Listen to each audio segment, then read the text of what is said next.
What's going on, everybody? It's Nate, your vintage roller, and I am back again here for part two of New Skate Day today. And I am pretty excited about New Skate Day today. It's not very often I get to go over two sets of skates. Um, Strangely enough, they are based off the same mold from the same company. I'm going to be going over the Lava 755 V2s. This is officially the V2 White, and I'm really optimistic about going over this one because there are some things that they've changed in this. So I'm going to go ahead and refer to my phone and my notes here because Eric at Lava Skates did send me some of the things that they changed and some of the things that I might not have noticed going over the skate. The first thing I'm going to point out, you may wonder why I've got a Allen wrench on a new set of skates. And while this is the 1011 shell, I am going to be trying to assemble these skates and ship them completely assembled because when they do come from Lava, they do come disassembled because I don't know why. It's something I'll have to ask Eric. But yeah, when Lava sends the skates over, they are disassembled so the frame is separate from the actual boot itself. So I'm going to go ahead and take this sole plate off first. And we're going to go ahead and start with the actual wheel frame before we go into the sole frames. So being that this is the 1011 shell, the 4344 shell, this is a 270 millimeter frame. This thing feels like a set of skis in my hand. Sorry for you Bigfoot guys out there. This thing is huge. But it does have a lot of the same features that we enjoyed on the original frames. Let's see if there were anything. So I think they kind of got the wheel frames spot on because they're really fast and they're really stable and they're really solid. So that's the actual wheel frame. The plastic is very fast, as always. Same thick quality, good rigid construction. Huge H block so you can ride flat or anti. And it does come with the stock black Basilisk wheels, which I've got one here to show you so you can see what it actually looks like. It's got a skull on it with a snake. There you go. It is a round profile, very similar to the Murder Militia profile right now. And these are a 5990 wheel that come on the V2s. So, all right, we're going to go ahead and move up the boot. We're going to move from the wheel frame right here. We're going to go ahead and move from this into the sole frame right here and go over some of the changes in this. They have upgraded the sole frame to a better material, as well as they have added dampers, which is huge. I think this is pretty amazing because I've got the Flebo frame spacers on mine to help with shock absorption and everything else like that, vibration from the road and everything else like that. I think these dampers are going to be a huge benefit to the skate. Hopefully I'll get to find out soon.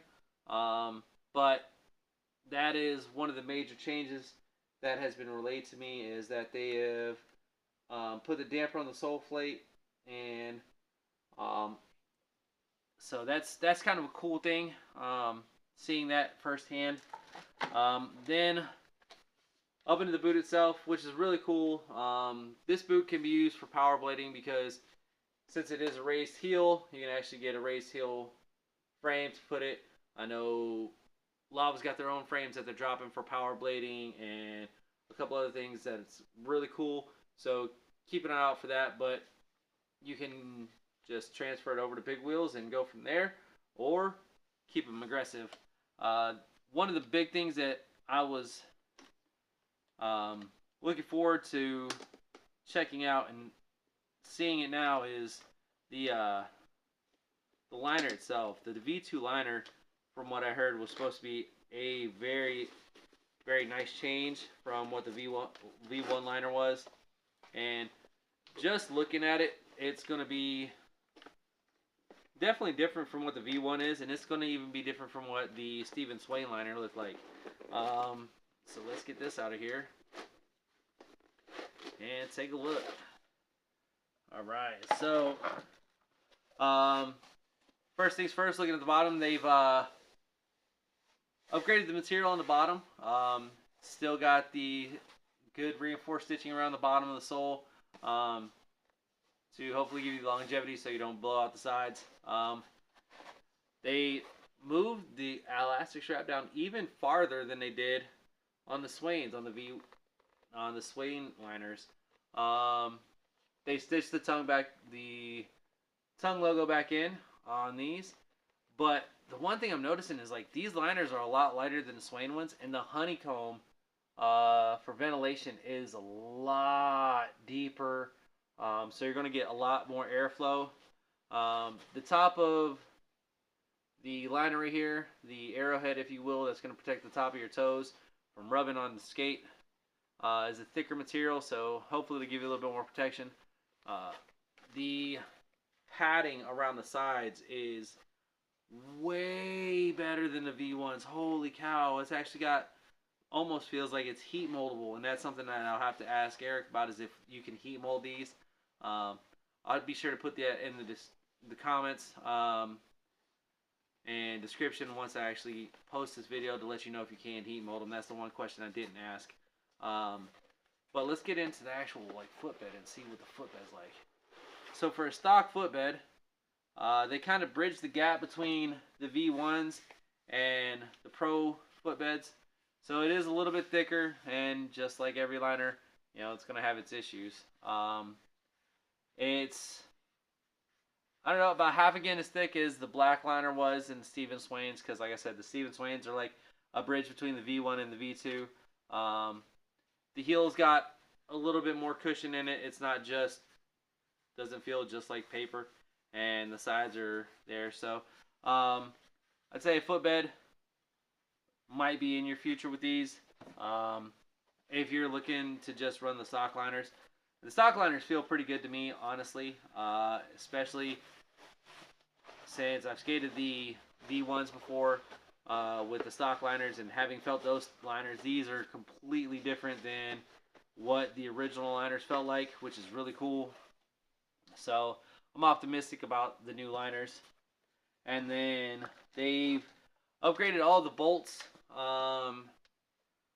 mounting bolts, frame bolts, cuff bolts. They've upgraded all the bolts in the skate to be able to accommodate a little bit better stability, support, and durability from what Eric was telling me in the specs. Again, the V2 still has a ratchet 45-degree strap. The classic buckle and release that you're going to find on pretty much every skate. This one still has got, like I said, they're going to always protect your liner. So you got your hard plastic liner still there. And then the shock absorber here feels almost, I don't know, it's pretty comparable to what's in the Stephen Swains. So I'd say that's going to be a very solid shock absorber if you want to skate the shock absorber. If not, you want to throw your own, you know, setup in there if you're running something from like Fleet Feet or any of the other companies that are dropping footbeds out there for rollerblading, skateboarding, and stuff like that. You'd be able to drop this in here and make the skate maybe feel exceptional. This being the 1011 shell, and just the foot and the cuff, it feels a lot better and a lot more stable than the V1 did. I can say that the cuffs actually feel like they've got a little more flex in them than the V1s did. And that was one of my big issues with the V1, is like the inability for the cuffs to flex. Those cuffs were really hard, and these feel a lot more flexible than the V1 cuffs did. So I'm really optimistic to try these out. Even though this isn't my size, these are available for sale on the Murder Militia website. And just like the Stephen Swains, these are not. These are kind of customizable.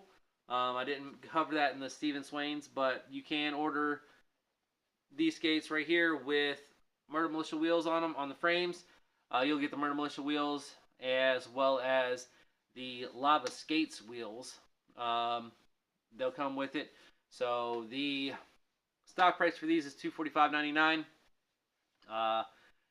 That does not cover shipping, so you'll have to pay for shipping. And they are available now at murdermilitia.com. I really, really like the color of this skate because I've been looking for a white skate for a while that I like. And while I really loved the white rims, the HR 2.5s, I sadly could not acquire them in time. But I was able to acquire these and get these set up for myself. So this is my personal setup right here that I'm looking forward to trying out here in the next couple months, depending on weather. I don't want to skate a white skate in the middle of a snowy season or rainy season, so I might save these for spring. But I've got the Craig Parsons wheels on there. Again, you can get this set up just like this, white skate, Craig Parsons wheels at murdermilitia.com. Go ahead over there and see what you want to do. If you guys have any questions, let me know. Overall, I'm really optimistic about the V2 skate. I'm really liking the fact that it's got dampers right here on the soles where the mounting brackets go in, because they're going to get a lot of vibration and transfer, energy transfer, and through that area of your skate. So I think personally that was a good move for Lava, was to add dampers. And we'll see how they feel. Hopefully I'll be able to let y'all know here in a couple months what I think of these skates. Because sadly I don't have any indoor parks here in Tennessee to go skate. So skating in the cold and the rain and the wet, I'll probably end up skating an old set of skates just because, I don't want to get them dirty. That's just, I know I'm going to get them dirty, but like, why get them wet and dirty and muddy? That's just not fun, right? Anyways, y'all, hope you guys get to enjoy the holidays. I hope you guys get to spend time with family, friends, travel, do all the things that you want to do, and I hope you guys get to just enjoy life and enjoy rollerblading and just take care of yourselves. And like I always say, it's skate when you can, skate how you can, and peace, love, and rollerblades. I'm out.